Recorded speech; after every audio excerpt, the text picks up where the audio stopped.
You're telling me that we live in a country where we have inflation worse than any time in most people's lifetime. 10% inflation, maybe worse where you live. We have high crime, but it's not even just high crime. We have like people who have been arrested 40 times, raping women on the streets and pushing random people in front of subway trains in New York City. We have carjackings, okay? People driving down the street and get ripped out of the car in the car. So that's the kind of crime we have right now. We have a party that locked down the people of their state for 2 years, shut down schools, shut down churches, got people, nurses, fired from their job because they refused a vaccine. Millions of illegal immigrants coming across the border. And 2.6 million people in Pennsylvania went to the polls and said, I'm gonna vote for John Fetterman. I'm gonna vote for the Democrat whose brain literally cannot function properly. That's not an insult, that's the truth.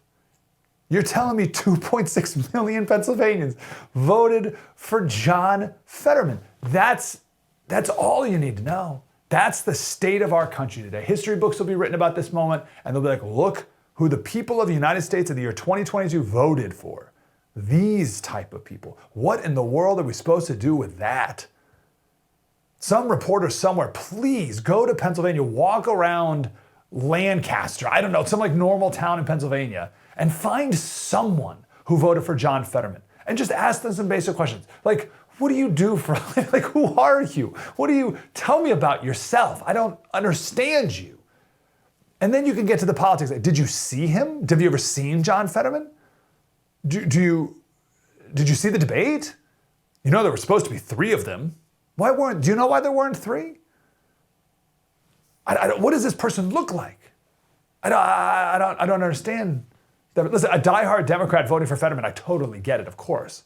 They're going to vote for their team. But what about these so-called independent voters who pride themselves on being open-minded? And I only vote for the best man for the job. You need to court my vote.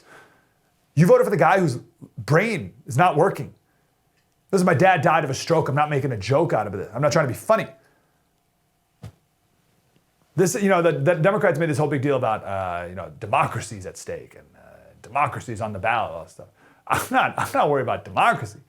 We have an idiocracy, clearly.